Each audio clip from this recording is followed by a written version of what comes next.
তুই যখনই ওই আগুনের গর্ত আমার জন্য বানাইছ, আমার আগুন দিয়া জ্বালায়া দিবি। আমি আমার আরশে আযীমের মালিক আল্লাহকে আরশের দিকে তাকায়া ডাক দিয়া বলছি, ও আল্লাহ, আমি আসিয়া জীবন দিতে রাজি রে মালিক, আগুনে পড়তে রাজি, কয়লা হইতেও রাজি, কিন্তু মৃত্যুর আগে আল্লাহ তোমার কাছে আমি আসি একটা দরখাস্ত করি।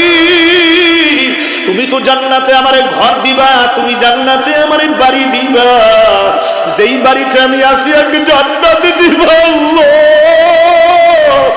ওই বাড়িটা মরার আগে আবার একটু দেখায় আল্লাহ। জান্নাতে